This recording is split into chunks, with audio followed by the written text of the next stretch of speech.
Social Security out of your paycheck, Medicare out of your paycheck, income tax, the estate tax is gone, corporate income tax is gone. There's a whole slew. Eliminates the IRS. It eliminates the IRS. It repeals. It repeals the 16th We have a Amendment. meeting scheduled for the 28th The of 28th January. of January. And Angie's gonna bring in a fellow who is the. We have a director and a regional director and a state director of the fair tax in West Virginia. And they're both gonna be here January 28th. And, So they're gonna January lay it out in much more 28th. detail. To me, it is an ideal thing to get to, but the first thing we gotta get to is get control yeah, of Congress, because that'll never pass under the leadership that's in Congress today. So we got to get people in there that are conservative minded, and believe in the Constitution principles, and pretty soon you'll be able to pass things like the Yes. fair tax, because which, the people will see it is a much fairer way of taxing. Oh, the way it is now, it's just so regressive. And there's too many, What we right do- now, it's, the tax that they have is their power. So they Yes. have to give up their power, so you have to have people in Congress willing to give up that power. And we don't have it today, a lot in both parties. And so that's really where we gotta head. and actually Obama should be in favor of this tax because it's totally transparent. I'm sorry.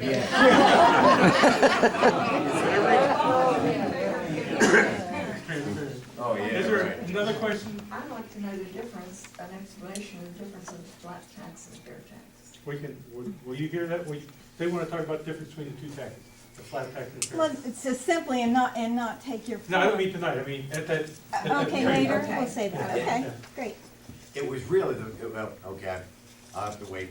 Same thing. I remember Bob Jones pushing it in the legislature, back on the thing, and the flat, Absolutely. but his was more for The income. flat tax is really, most people don't accept, it's not a good thing. The flat tax, they put a lot of energy and thought into it. Yes, It really- The flat simply, tax in which he's talking about is night and day, sir. yeah, yes. I strongly recommend you become knowledgeable of it, yeah. I'd like to because know. it's right in line with all the principles you're avowing to right now.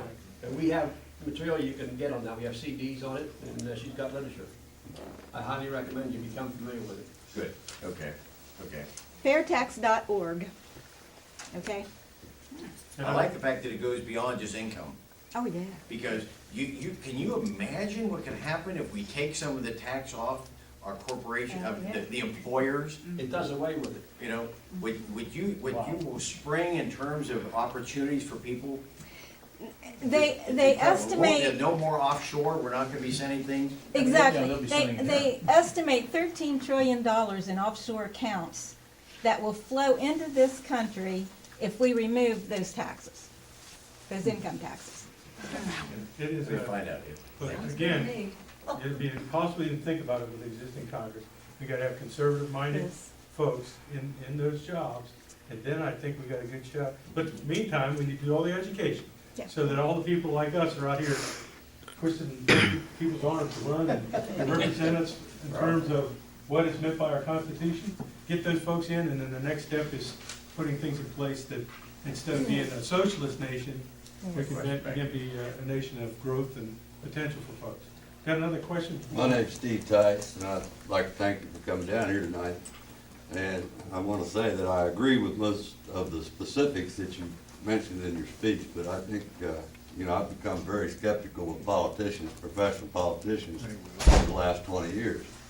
And I voted for a lot of people that I've heard them say that they were like-minded with me.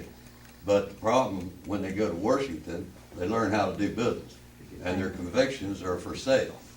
So you're representing your district, and Nancy Pelosi promises to bring you $100 million if you'll vote for the tax cap and trade. I want you to look me in the eye and tell me your convictions are not for sale. Amen. Coal is West Virginia, and there's no way anyone can get my vote to do anything to the coal industry in West Virginia. And it's a daily thing in Washington where you sell, if you'll vote for my bill, I'll vote for your bill. Even though I don't believe it, I'll still vote for it. So that's what has to stop John in and I, Washington. we've seen it, I'm embarrassed over it. One thing I learned when I was legislature, there are various polls about who you hold respect for. Your minister generally is number one in a neighborhood or a community, is your engineers was always up there in the top 3 or 4. And having practiced engineering now for over 40 years, to go to the legislature and find out that I've just dropped down to about the last place you could possibly, I'm offended by that. Right below That car I don't want that kind of reputation.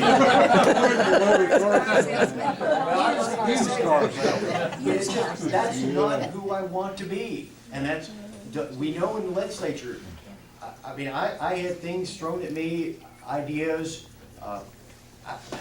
I can tell you one thing, that was a smoke-filled room when I was running for governor. And I had opposed overweight trucks on our highways. And I used to stand up, and every year I would defeat the bill by standing up and I'd say, as an engineer, a structural engineer, you run overweight trucks over bridges and roads, sooner or later they're gonna collapse, they're gonna fail, because we